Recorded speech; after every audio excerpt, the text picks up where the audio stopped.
오늘 우리에게 주시는 하나님의 말씀은 신약성경 히브리서 11장 35절에서 38절 말씀입니다. 신약성경 366쪽입니다. 히브리서 11장 35절에서 38절 말씀을 우리 다 같이 한 목소리로 합독하겠습니다.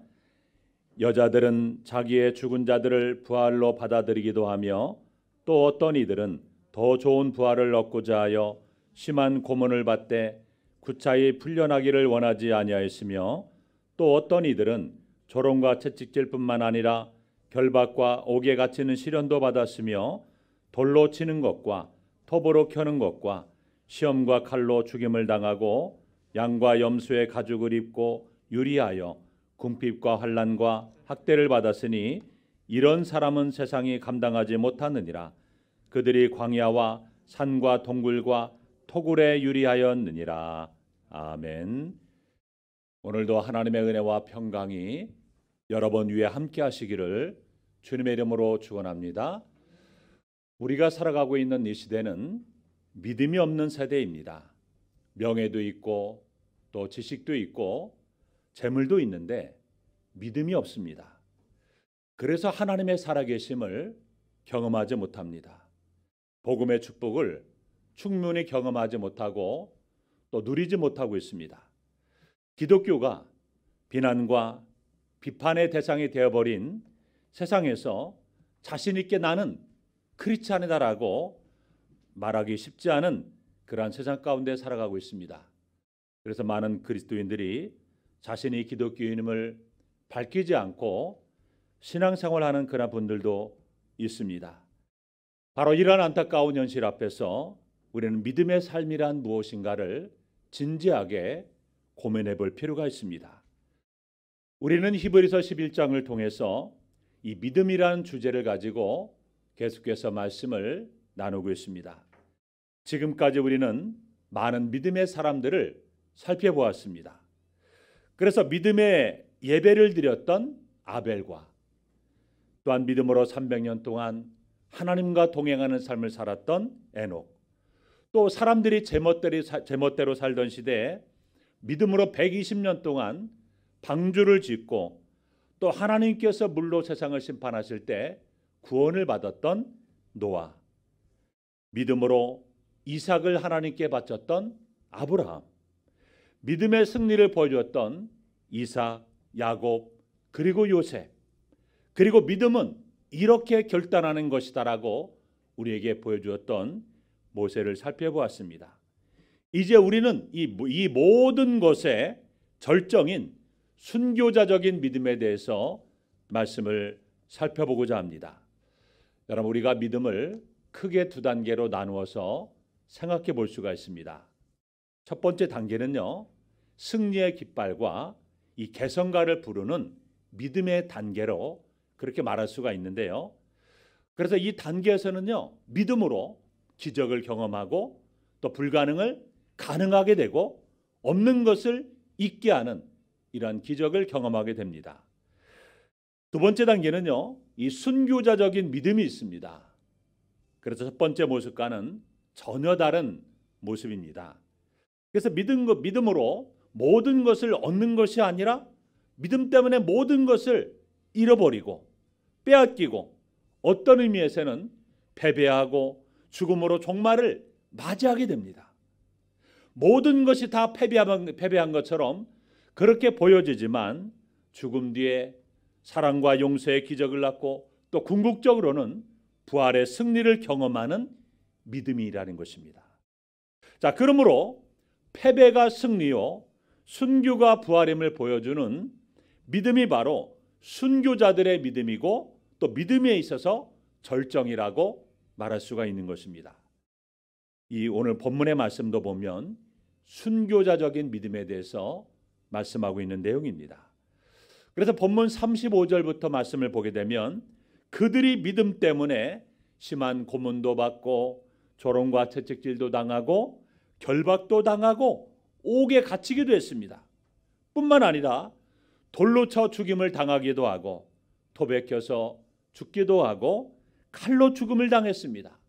그리고 양과 염소의 가죽을 입고 유리하며 궁핍과 환난과 학대를 받기까지 했습니다. 광야와 산과 동굴과 또 토굴에서 피신하며 생명을 부지했습니다. 그래서 본문 38절 말씀 보면 이런 사람은 세상에 감당하지 못하는 믿음의 사람이라고 소개하고 있습니다. 자, 그런데 오늘날 이 시대 가운데 이런 순교자적인 믿음을 가진 사람을 찾아볼 수 있겠습니까? 토저 목사님이 쓴 세상과 충돌하라는 책이 있습니다. 이 책에서 토저 목사님은 오늘날 세상과 타협하는 기독교의 실태를 고발하고 있습니다. 그는 말합니다. 하나님은 세상과 적당히 타협하는 편한 길을 철저히 반대하신다. 세상과 불화하라. 겁먹지 마라. 세상과 당당히 맞설 것을 말하고 있습니다. 토저 목사님은 사람들이 머리로는 교리와 성경으로 그렇게 가득 차 있지만 그들의 마음은 차갑고 또 영적인 상태는 혼수 상태라고 진단합니다. 그래서 영적으로 무딘 이 시대의 영혼을 향해서 토저 목사님은 외칩니다. 그리스도인들이여 무릎을 꿇고 세상을 흉내내지 마라. 과거의 세상의 교회를 따랐던 적이 있었다. 교회가 주도권을 쥐고 앞장서 나갔으며 세상은 교회를 따라갔다. 하지만 지금은 전혀 반대이다. 지금은 교회가 무릎을 꿇고 세상을 흉내내고 있다. 과거의 교회는 어린 양이 아름답고 혈색이 너무나 좋은 신부였지만 지금의 교회는 쪼글쪼글한 늙은 거린 같다. 지금의 교회는 거리에 나가 세상 사람들에게 동전 한 입을 구걸하기 위해서 손을 내밀고 있다. 그렇습니다. 교회가 세상을 흉내내는 시대가 되어버리고 말았습니다. 세상을 정복하는 교회가 아니라 세상과 발맞추어 나가는 그러한 교회가 되어버리고 말았습니다. 먼과 세상과 다르면 불안해하고 또 교회를 다녀도 세상에서 드러내지 않는 것이 편안한 시대가 되고 말았습니다. 오늘날 많은 그리스도인들이 세상과 충돌하려고 하지 않습니다. 그냥 좋은 게 좋은 거 아닙니까? 이렇게 말하면서 세상과 그냥 적당히 타협하며 그렇게 신앙생활을 하려고 합니다. 여러분, 이것이 아니라는 겁니다. 토저 목사는 외칩니다. 세상과 충돌하라. 그렇습니다. 우리는 세상과 충돌할 줄 아는 믿음의 용사들이 되어야 됩니다. 세상과 아무런 마찰 없이 편하게 살아가는 사람이 아니라 어두운 세상 속으로 들어가서 하나님의 빛을 드러내는 그리스도의 용사들이 되어야 한다는 것입니다. 여러분, 본헤퍼 목사님은 독재자 히틀러에게 대항하다가 감옥에서 순교했던 그런 사람이었습니다. 2차 세계대전 중에 히틀러가 하나님께서 창조하신 고귀한 생명인 유대인들을 수백만 명이나 무참히 학살하는 것을 보고 그와 맞서지 않은 것은 용기와 진실을 잃어버리는 것이고 결단하고 죽음을 두려워하지 않고 저항했습니다. 결국에는 붙잡혀서 감옥에서 처형을 기다리며 자기의 신앙을 고백하는 편지를 썼습니다. 그것이 바로 옥중서신인데요. 그 책에 보면 믿음에 대해서 통찰을 갖게 해주는 그런 말이 있습니다. 그는 내 자신이 어떤 인간의 손이나 권세 아래 있다고 생각하지 않습니다. 나는 하나님의 손 안에 있으며 그분의 섭리 안에서 강하게 붙들려 있음을 나는 확신합니다. 바로 이러한 확신 때문에 그는 두려움과 공포 없이 담대하게 죽음을 맞이할 수가 있었던 것입니다. 여러분, 바로 이것이 믿음이라는 것입니다. 살아계신 하나님이 나와 역사와 세계를 다스리시는 분임을 분명히 믿는 것입니다. 오늘 본문에서 말하는 세상에 감당하지 못하는 그들의 믿음은 어떤 믿음이었을까요? 또 우리도 그들의 믿음과 같이 가져야 할 믿음이 어떤 믿음입니까? 첫째로 그 믿음은 더 좋은 부활을 믿는 믿음이라는 것입니다. 본문 35절 말씀을 보시면 여자들은 자기의 죽은 자들을 부활로 받아들이기도 하며 또 어떤 이들은 더 좋은 부활을 얻고자 했다고 했습니다. 여러분, 사람에게 가장 큰 두려움은요, 이 죽음에 대한 두려움입니다. 그래서 우리는 이 코로나 위기 시대를 살아가면서 그 어느 때보다도 죽음에 대한 공포와 두려움이 가득합니다. 혹시나 코로나 바이러스에 감염돼요. 내가 죽으면 어떻게 하나? 벌써 우리나라에 코로나로 인해서 죽은 사람이 470명이 넘어섰고, 또 독감 때문에 죽은 사람도 100명 가까이 된다고 하는데, 얼마나 마음에 죽음에 대한 공포와 두려움이 큰지 모릅니다. 여러분, 사람이 생명에 대한 그 위협을 받게 되면요, 믿음까지도 포기하는 것을 보게 됩니다. 조금만 자기의 신앙의 정절을 더럽히고 세상과 타협하면 죽음을 면하고 살 수 있는데도 불구하고 영광스러운 죽음을 선택합니다. 그들이 순교를 각오하고 그 어떤 고통도 환난도 견딜 수 있던 이유가 무엇일까요? 그들은 부활의 믿음 때문이라는 것입니다. 여러분, 천정은 자매가 쓴 나는 주님의 것입니다라는 책이 있습니다. 또 부활 그 증거, 10월 8일 날 개봉한 그 영화에도 그 자매가 나오는데요. 여러분, 시간이 있으면 그 영화를 보시고, 시간이 없는 분들은 유튜브에 들어가시면 천정은 자매 간증 이렇게 치면 감동적인 그러한 간증이 나옵니다. 그런데 그 영상을 보게 되면요, 이 자매는 현재 47세입니다. 그런데 2012년 10월에 그만 암 판정을 받게 됩니다. 그래서 병원에 처음으로 찾아갔을 때 의사가 한 말은 너무 늦었습니다라는 말이었습니다. 허리와 가슴과 척추와 골반 쪽에 이미 암이 다 퍼져 있었습니다. 그래서 의사가 수술을 할 수가 없었습니다. 그래서 그는 항암 치료를 받는 중에 주사 쇼크와 함께 식물인간이 되고 몸이 굳어지고 그리고 눈동자가 돌아가는 이런 항암 부작용을 겪게 됩니다. 그래서 너무나 고통스러워서 죽고 싶은 마음이 생기더라는 겁니다. 그런데 아는 지인을 통해서 교회를 나가게 되었고, 주일 예배에 모였던 수천 명의 교인들이 자신을 위해서 하나님 앞에 이 자신을 치료해달라고 그렇게 부르짖는 기도를 통해서 항암의 부작용이 완전히 사라지고 정상적인 활동이 가능해지게 되었습니다. 그런데 이 자매가 어느 날 사도행전 17장 31절 말씀, 하나님이 친히 믿을 만한 증거를 주셨는데 예수를 죽은 자 가운데서 달리 살리신 것, 예수님께서 부활하셨다는 이 말씀을 통해서 예수님을 믿게 되었고, 암이 하나님께서 나에게 준 선물이었다라고 고백하게 됩니다. 그래서 이 자매는 계속해서 이제 항암 치료를 받게 되었는데요, 3차 항암까지는 희망이 없었다고 말합니다. 의사는 계속해서 죽음을 준비하라고 말했습니다. 그런데 어느 날 4차에서 6차까지의 항암 결과를 들으러 병원에 갔는데 의사가 하는 말이 뼈와 폐에 있던 암이 다 없어졌습니다. 그동안 뼈와 폐에 암이 있어서 수술을 할 수가 없었습니다.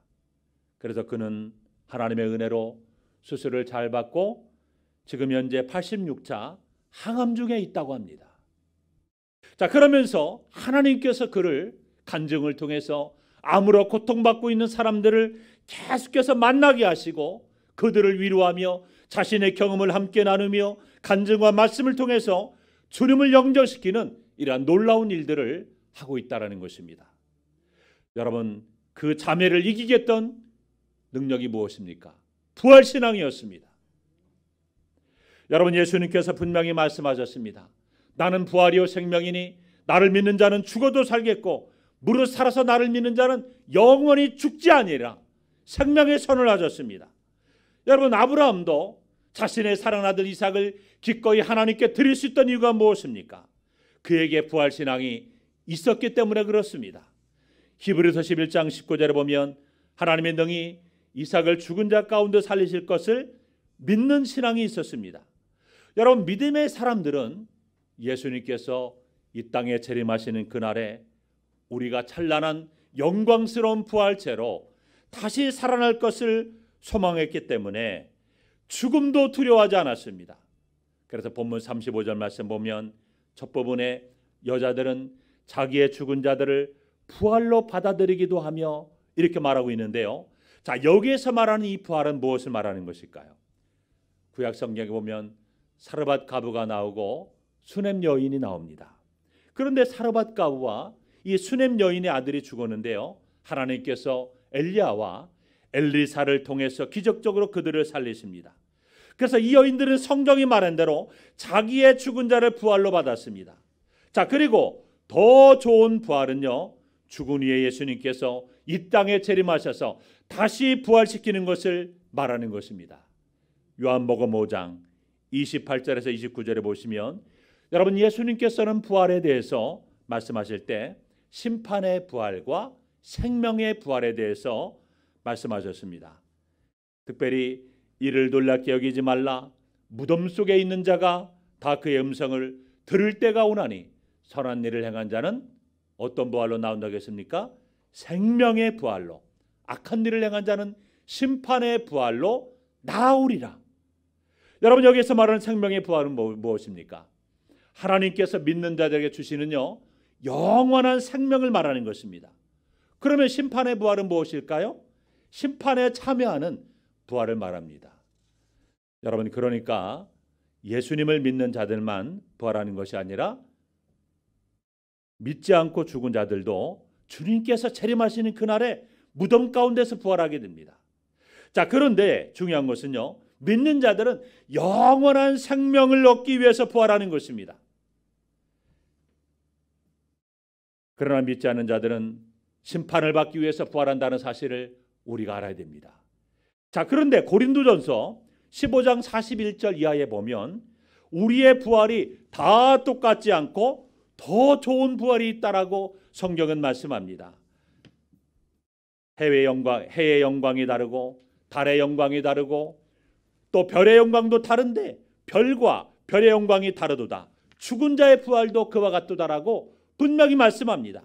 여러분, 해의 영광 또 달의 영광, 별과 별의 영광이 다른 것처럼 죽은 자의 부활의 영광이 사람마다 다르다라고 말씀하고 있습니다. 자, 그러니까 이 말씀은요, 더 특별한 부활의 영광이 있다는 말씀인 것입니다. 자, 여러분 한번 생각해 보세요. 예수님을 위해서 믿음으로 살다가 순교한 사람의 부활과 겨우 간신히 부끄러운 구원을 받은 사람의 부활의 영광이 다 똑같을 수 있을까요? 부활의 영광에는 분명한 차이가 있습니다. 상급에도 차이가 있습니다. 그러므로 초대교회 성도들은 더 좋은 부활, 더 아름답고 영광스러운 부활을 얻고자 고난받는 것을 부끄러워하지 아니하고 믿음으로 살았던 것입니다. 그러므로 여러분들도 순교적인 신앙을 가지고 더 좋은 부활의 믿음으로 이 땅에서 믿음으로 살아가는 여러분의 삶이 되시기를 주님의 이름으로 축원합니다. 두 번째로 세상이 감당하지 못하는 그들의 믿음은요, 고난을 이기는 믿음이었습니다. 본문 36절에서 37절을 보시면 더 좋은 부활을 믿었던 순교자들은요, 수많은 고난 가운데 살았습니다. 한결같이 고난의 사람들이었습니다. 그들은 그들의 별명을 지은다면요, 고난의 대명사였습니다. 그들은 조롱을 당했습니다. 예수를 믿기 때문에 조롱을 당했던 것입니다. 여러분, 우리가 예수 믿는 이유 때문에 조롱을 당해보셨습니까? 또 모욕과 지옥을 당해보셨습니까? 예수님도 조롱받고 모욕을 당하셨습니다. 사람들이 예수님을 향해서 침을 뱉고 내가 유대인의 왕이냐, 온갖 조롱과 멸시를 당하셨습니다. 세상을 구원하게 오신 하나님의 아들이 조롱과 모욕을 당했습니다. 또 예레미야 선지자도 사람들의 조롱을 받았습니다. 결박을 당하고 옥에 갇히기도 했습니다. 역대하 36장 16절을 보시면 사람들이 하나님 말씀을 절하는 그 예레미야를 향해서 멸시하고 조롱하고 욕하는 모습이 나옵니다. 예레미야 20장 7절에서 8절 말씀 보면 조롱당하는 예레미야의 기도가 나옵니다. 여호와여, 주께서 나를 권유하심으로 내가 그 권유를 받아 싸우며 주께서 나보다 강하게 이기셨으므로 내가 조롱거리가 되니 사람마다 종일토록 나를 조롱하나이다. 내가 말할 때마다 외치며 파멸과 멸망을 선포하므로 여호와의 말씀으로 말미암아 내가 종일토록 치욕과 모욕거리가 됨이니이다. 그들은 또한 채찍질을 당하고 결박과 옥에 갇히는 시련도 겪었습니다. 수많은 순교자들은 돌에 맞아 죽었습니다. 또 전승에 의하면 이사야 선지자는 므낫세 왕에 의해서 톱에 잘려서 죽임을 당했습니다. 수많은 사람들이 칼에 죽임을 당했습니다. 양과 염소의 가죽을 입고 유리했습니다. 그들은 세상의 안락함을 포기했습니다. 환난과 많은 학대를 받았습니다. 여러분, 이런 모든 것들이 믿음의 사람들이 겪어야 했던 고난이었습니다. 고난 가운데 순교자의 삶을 산다는 것은 결코 쉬운 일이 아닙니다. 여러분, 철로 역정을 쓴 존 버녀는 신앙을 지키기 위해서 감옥살이를 선택했습니다. 그 당시에 영국의 국교회는 비국교회 사람들을 핍박했습니다. 존 버녀는 영국 국교회가 인정하지 않은 그런 설교자였습니다. 그래서 존 버녀이 설교하는 것을 막기 위해서 감옥에 집어넣었습니다. 만약에 설교하지 않겠다라고 말하면 당장 감옥에서 풀려날 수 있었지만, 그러나 그는 복음 전하는 그 사명을 결코 포기하지 못할 수가 없었습니다. 그래서 12년 동안이나 감옥에 있게 됩니다. 설교를 포기하라는 영국 국교의 요구에 대해서 그는 이렇게 말합니다. 내가 내 양심을 난도질해서 푸죽간에 팔아먹지 않는 한, 틀림없이 어떤 이들이 바라는 바대로 내 눈을 뽑아내고 소경에게 길 안내를 받지 않는 한, 나는 전능하신 하나님을 나의 도움이자 방패로 삼아 만일 이 연약한 목숨이 끊어지지 않고 오래 지속된다 해도 내 믿음과 원칙을 저버리느니 차라리 내 눈썹에서 이끼가 자랄 때까지 고난을 받기로 결심했다. 존 버년이 조롱과 학대와 핍박과 환난 중에도 믿음을 지키고 철로 역정을 칠 수 있다는 것은 하나님을 사랑했던 믿음 때문이었습니다. 여러분, 굳이 이렇게까지 예수님을 믿을 이유가 무엇입니까? 이렇게까지 하면서 하나님을 배신하실 이유가 무엇입니까? 믿음 때문이라는 것입니다. 여러분, 하나님께서 그러므로 우리에게 보시는 것이 무엇일까요? 가장 중요한 것은요, 믿음입니다. 따라서 우리의 믿음이 어떤 상황에서도 흔들려서는 안 됩니다. 여러분, 코로나로 인해서 많은 그리스도인들의 믿음이 흔들리는 것을 보게 됩니다. 믿음의 위기를, 신앙의 위기를 당했습니다. 여러분, 어쩌면 하나님은 코로나 위기 시대에 우리의 진정한 믿음이 있는가를 보시기 위해서 우리에게 이런 위기를 주셨는지도 모릅니다. 바로 여러분, 우리는 이 믿음을 절대로 포기해서는 안 되는 것입니다. 지금도 수많은 사람들이 믿는다는 이유만으로 고난 가운데 살아가고 있습니다. 이 히브리서를 기록한 목적이 무엇일까요? 그 당시에 예수님을 믿는 신앙 때문에 핍박을 받고 있는 그 초대교회 그리스도인들을 위로하고 격려하기 위해서 그렇습니다. 여러분, 이 땅에서 여러분은 어떠한 고난 가운데 있습니까? 그리고 예수님을 믿는 신앙 때문에 고난당하는 그런 일이 있습니까? 여러분에게 어떤 고난이 있을지라도 믿음으로 끝까지 이기시기를 주님의 이름으로 축원합니다. 세 번째로, 세상이 감당하지 못하는 그들의 믿음은요, 세상과 타협하지 않는 믿음이었습니다. 여러분, 우리의 신앙은요, 세상과 타협해서는 안 됩니다. 어떠한 경우에도 우리의 신앙을 포기하도록 유혹하는 그러한 시험을 우리가 단호하게 물리쳐야 됩니다. 하나님을 부인하면 많은 보상을 해주겠다. 주일날 교회 가서 예배하는 것이 뭐가 그렇게 중요하냐? 어떤 분이 저한테 그런 말 하더라고요. 목사님, 저희 교회는 아닙니다. 목사님, 코로나 때문에 교회 안 가고 가정에서 온라인 예배 드리니까 얼마나 편하고 좋은지 몰라요.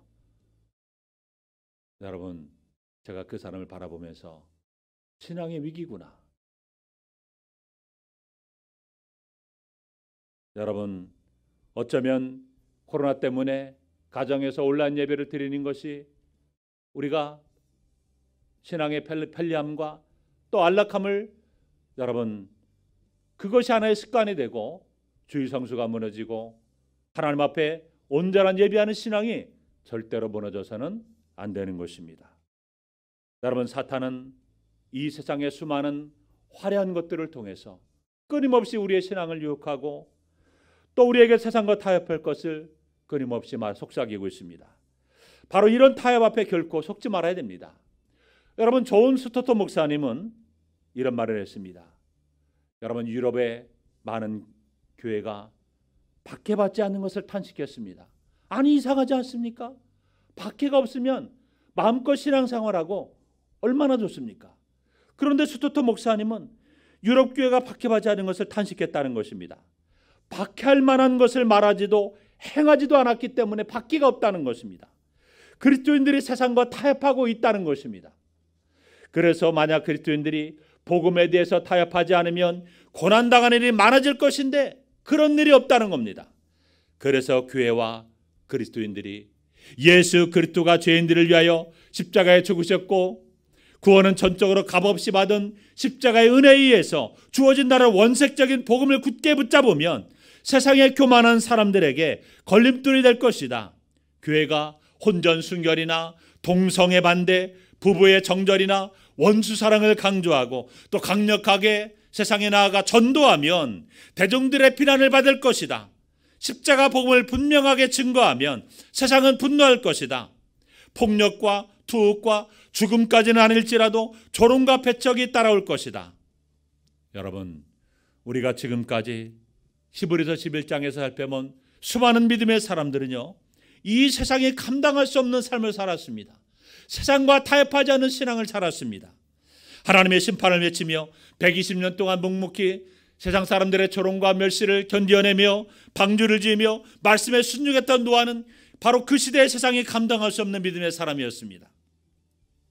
또 하나님의 약속만을 믿고 순종하며 가나안 땅에 들어가서 믿음의 주상이 되고 또 100세 때에 낳은 아들까지도 순종하여 하나님의 제단에 기꺼이 드렸던 아브라함은 그 시대의 세상에 감당할 수 없는 믿음의 사람이었습니다.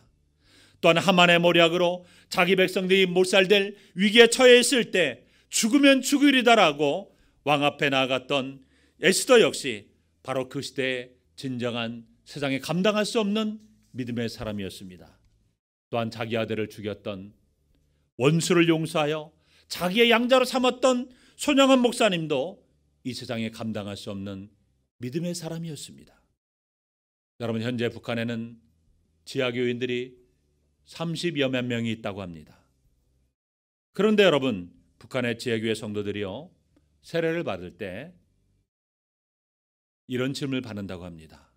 당신은 예수님을 위해서 죽을 각오가 되어 있습니까? 예수님을 위해서 죽을 수 있는지를 묻는 것입니다. 정말 그들은 세상에 감당할 수 없는 그런 사람들입니다. 그렇다면 세상에 감당할 수 없는 삶을 산다는 의미가 무엇일까요? 히브리서 11장에서 수많은 믿음의 사람들은 세상에 감당할 수 없는 믿음의 삶을 살았다고 하는데 그 의미를 우리가 발견해야 우리도 그런 삶을 살아갈 수가 있습니다. 여러분, 이 말씀은 세상을 혐오하거나 배척하라는 것이 아닙니다.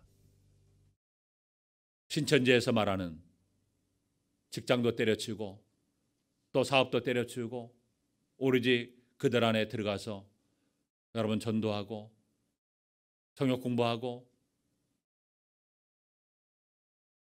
이상한 진리를 잘못된 복음을 전하는 그러한 것으로 살아가는 것이 아니라 세상을 외면하거나 세상과 담을 쌓고 살아가는 것도 아닙니다. 세상을 등지는 것도 아닙니다. 세상을 무시하는 것도 아닙니다. 이 말씀은요, 세상과 적당히 타협하지 않은 신앙을 말하는 것입니다. 세상 속에 들어가서 하나님의 사람으로서 믿음의 정체성을 가지고 살아가는 것을 말하는 것입니다. 부활의 소망을 가지고 믿음으로 당당하게 살아가라는 것입니다. 세상에서 빛과 소금 역할을 감당하라는 것입니다. 더 나아가 예수 그리스도가 길이요 진리요 생명임을 선포하고 또한 우리 인생의 해답이심을 그렇게 나타내 보이라는 것입니다. 그리고 이 세상 가운데서 육체의 쾌락을 집착하지 말고 다시 오실 주님을 사모하며 천국의 소망 가운데 살아가라는 중요한 의미를 담고 있는 것입니다. 한마디로 말하면 그리스도인답게 살고 그리스도인답게 죽으라는 것입니다. 이것이 바로 세상에 감당할 수 없는 믿음의 사람인 것입니다. 그러므로 사랑하는 성도 여러분, 우리도 초대교회 믿음의 사람들처럼 더 좋은 부활을 믿는 믿음이 있기를 바랍니다. 여러분, 우리에게 부활 신앙이 있다면 세상에 두려울 것이 무엇이 있겠습니까? 코로나가 그렇게 두렵습니까? 죽음이 그렇게 두렵습니까? 또 여러분, 우리에게 찾아오는 수많은 고난도 그렇게 여러분 두렵습니까? 믿음으로 이길 수 있습니다. 또 세상과 타협하지 않는 이러한 믿음으로 살아갈 때 우리도 이 시대의 진정한 세상에 감당할 수 없는 신앙이 될 수가 있을 것입니다. 그러므로 여러분, 하나님께서 기뻐하시는 믿음은 바로 이러한 믿음이라는 것입니다. 그러므로 오늘도 여러분이 이 세 가지의 믿음, 더 좋은 부활을 믿는 믿음, 고난을 이길 수 있는 믿음, 세상과 타협하지 않는 믿음을 통해서 하나님을 기쁘시게 하며 이 세상 가운데서 하나님을 기쁘시게 하며 영광 돌리는 복된 여러분의 삶이 되시기를 주님의 이름으로 축원합니다.